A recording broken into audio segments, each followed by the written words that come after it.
Assalamualaikum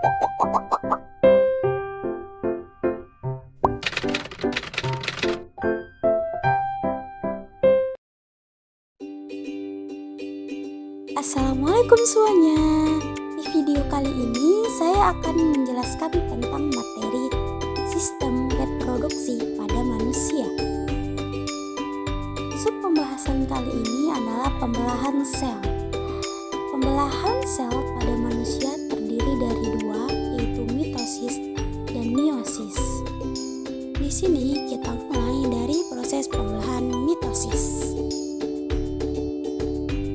Pembelahan ini ada di sel tubuh atau disebut dengan sel somatik. Tujuannya untuk pertumbuhan dan perbaikan atau regenerasi sel yang rusak. Sel anak pada pembelahan mitosis adalah identik atau sama dengan sel induknya. Mengapa demikian? Karena setelah pembelahan sel mitosis tidak mengubah jumlah kromosom sel anaknya. Biasanya kromosom sel jumlah manusia dilambangkan dengan 2N atau dibaca dengan diploid. Dengan total keseluruhan kromosom manusia adalah 46 buah atau disebut dengan 23 pasang. Pembelahan sel mitosis terbagi menjadi 4 tahapan, yaitu profase, metafase, anafase, dan telofase atau disingkat dengan PMAT. Masing-masing memiliki ciri tersendiri. Pada tahap profase, benang-benang kromatit yang memendek dan menebal membentuk kromatid dan akhirnya akan mengganda membentuk kromatid. Membran intinya akan menghilang.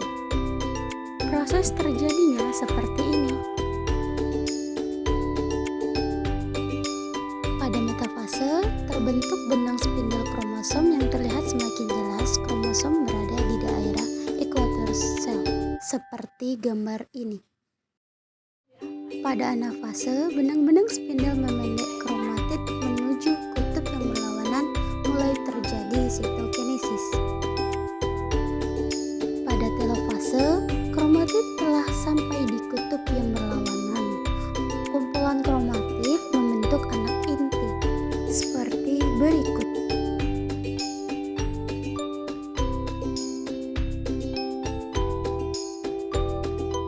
Kedua adalah pembelahan meiosis. Pembelahan ini terjadi pada sel kelamin atau sel gamet. Tujuan utamanya adalah reduksi kromosom atau pengurangan jumlah kromosom agar kromosom pada regenerasi berikutnya selalu tetap.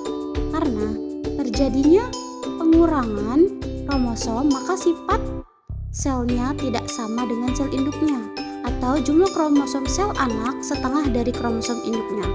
Kromosom sel induk 2N atau diploid, maka kromosom sel anak adalah N atau dibaca haploid.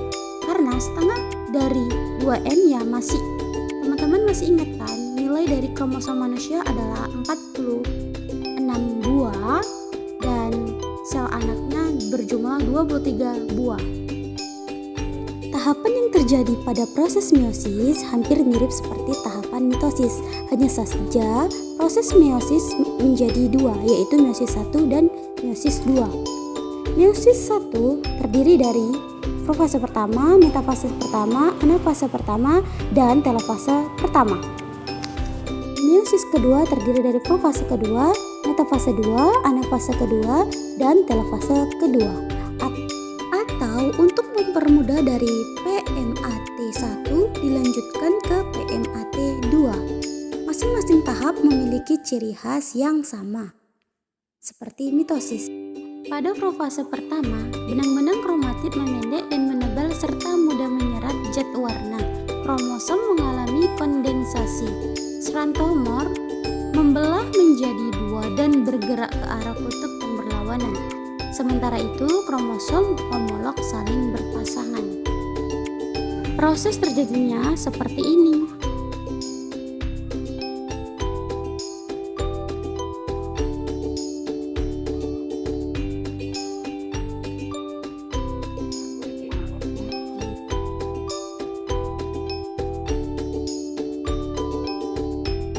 Pada metafase 2, pasangan kromosom homolog berderet di kawasan ekuator.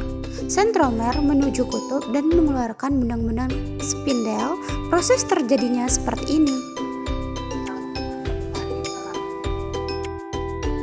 Pada anafase 1, kromosom homolog berpisah dan bergerak ke kutub yang berlawanan. Benang spindel dan seluruh sel memanjang ke arah kutub. Proses terjadinya seperti ini.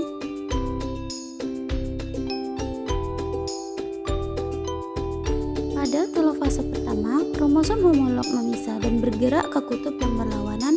Membran inti mulai terbentuk kembali. Sitokinesis menyebabkan terbentuknya dua sel anakan yang bersifat haploid. Proses terjadinya seperti ini.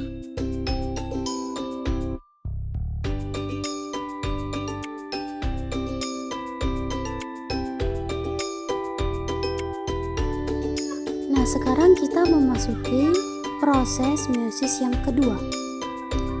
Yang pertama, profase kedua. Sentrosom yang terbelah menjadi dua sentriol bergerak ke kutub sel yang berlawanan. Kromatid bergerak ke bidang pembelahan. Proses terjadinya seperti ini.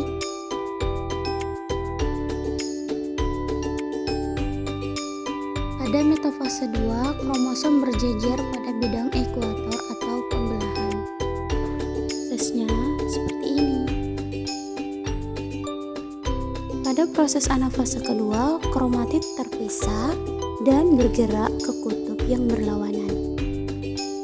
Proses yang terjadi seperti ini. Pada telofase kedua, kromatid terpisah dan bergerak